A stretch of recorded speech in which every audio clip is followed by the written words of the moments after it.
Assalamualaikum, selamat datang buat teman-teman yang baru saja bergabung. Jangan lupa klik subscribe, agar kalian tidak ketinggalan informasi bansos dari channel ini. Buat teman-teman yang sudah subscribe dan like video ini, saya ucapkan terima kasih. Semoga kalian sehat selalu, dan dilancarkan rezekinya. Amin ya robbal alamin. Sementara jalur masyarakatnya, ini semua pilar harus tahu, jalur yang masyarakat adalah jalur cek bansos, aplikasi cek bansos. Di sana ada usul sanggah, di mana masyarakat boleh usul dan boleh menyanggah jika ada data yang memang tidak semestinya masuk dalam kategori miskin. Ini sementara data yang kita pakai ini dulu. Data ini dulu, data DTKS. Nah, oleh karena itu nanti ke depan kita minta para pilar ini juga bisa memberikan masukan. Kalau misalnya lewat kelurahan susah, lewat desa susah, lewat musyawarah desa susah, musyawarah kelurahan susah, usul lewat dinsos susah, maka yang namanya pilar bisa membuka aplikasi cek bansos, kemudian dibuka. Sampai lihat di situ ada usul sanggah, silakan dikoreksi. Kalau sudah koreksinya benar dengan memberikan nomor KTP calon penerima manfaat, kemudian difoto rumahnya, ya, kemudian data-data lain dilampirkan, insya Allah nanti oleh pusat data informasi Kemensos akan diproses lebih lanjut. Oleh karena itu tetap akan kita berikan kesempatan koreksi-koreksi yang dilakukan oleh masyarakat, termasuk utamanya adalah dari pilar-pilar sosial. Maka pilar-pilar itu harus sering-sering buka cek bansos, ya, paham? Bapak Ibu sekalian, nah program PKH semuanya penerima manfaat ada di dalam data ini. Penerima manfaat bansos yang jumlahnya sekitar 18,8 juta jiwa itu juga ada di sini. 10 juta KK sasaran dari PKH ada di sini. Maka semua yang ada di sini bisa kita intervensi sesuai dengan kemampuan Kementerian Sosial atau anggaran yang Kementerian Sosial miliki. Jelas ya? Oke, kita balik lagi ke slide sebelumnya. Adik-adik, bapak-bapak, ibu-ibu, saudara-saudara sekalian, setelah mereka masuk data, kemudian kita tetapkan keluarga penerima manfaat.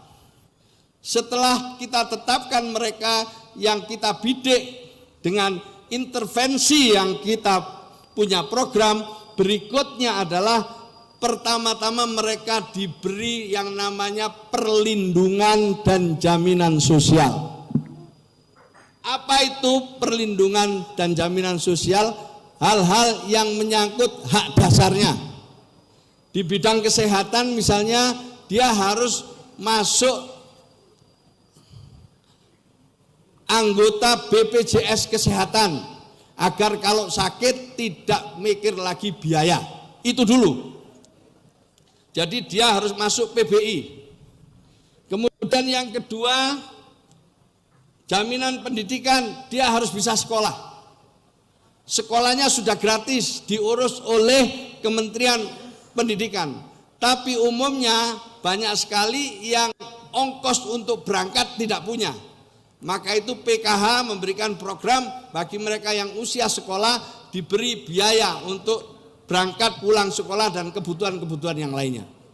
Itu sekedar contoh aja. Intinya pertama, diberi bantuan dasar dulu, hak-hak dasarnya dipenuhi.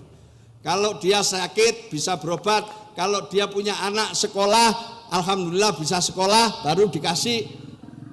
Kalau dia hamil, untuk membeli asupan-asupan yang diperlukan dikasih uang. Kalau dia umur balita, dikasih uang untuk keperluan makan, minum anak-anak balita, dan seterusnya sampai sekolah SMA. Tadi saya teruskan, lulus SMA yang mau kerja dengan kartu prakerja, yang ingin kuliah lewat kartu Indonesia Pintar atau bidik misi. Itulah dan seterusnya seperti itu Bapak Ibu sekalian.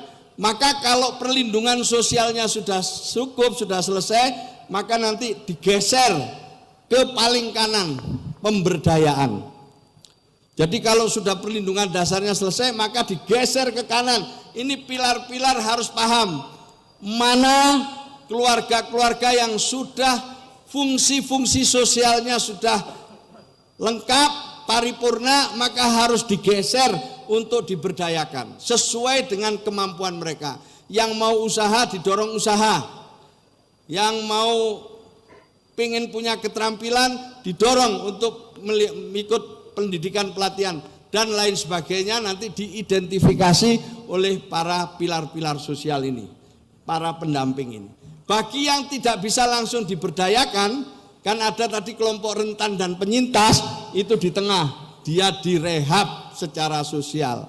Kalau ada anak kena narkoba, otomatis dia tidak bisa langsung diberdayakan, maka direhab dulu, setelah direhab baru nanti diberdayakan. Jelas ya? Nah, sekarang singkatnya Bapak Ibu sekalian, di dalam program kerja kita ini atau proses bisnis kita ini, Bapak Ibu sekalian, kita harus punya target. Berapa orang yang masuk dalam program Keluarga Harapan misalnya bisa graduasi, bisa lulus setiap tahunnya. Maka nanti salah satu ukuran pendamping itu sukses atau tidak adalah berapa banyak penerima manfaat yang didampingi yang bisa lulus untuk menjadi orang keluarga yang lebih berdaya.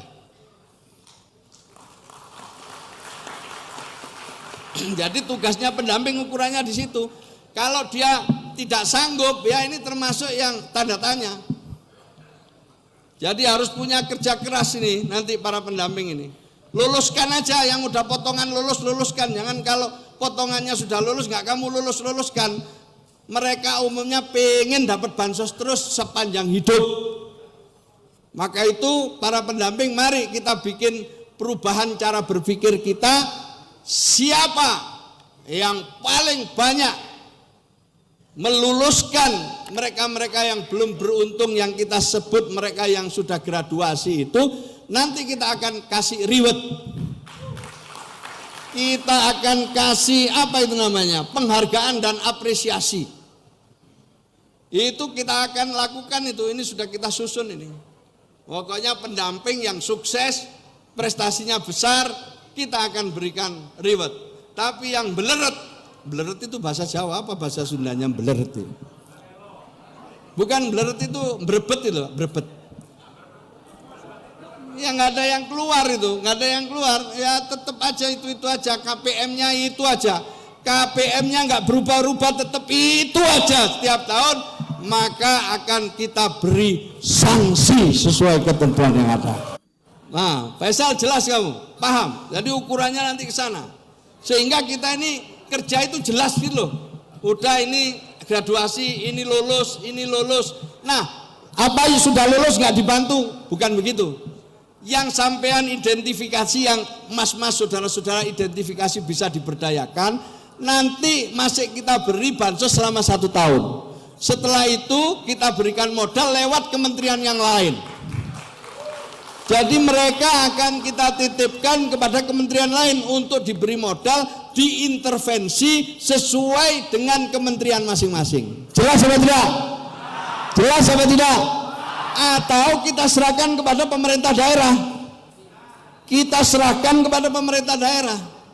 Pokoknya tugasnya kita semua meluluskan mereka-mereka yang selama ini hanya mendapatkan bansos dari kita. Siap? Sanggup? Sanggup? Nah, kalau Bapak Ibu sekalian kerja keras, saya juga akan kerja keras. Biar P3K ini lolos semua. Saya akan berjuang. Ini sama-sama berjuang. Bapak berjuang, kami juga berjuang. Siap? Siap? Dah, itu aja saya kira Bapak Ibu sekalian, saya nggak akan lama-lama. Karena yang penting paham kerjanya. Paham apa?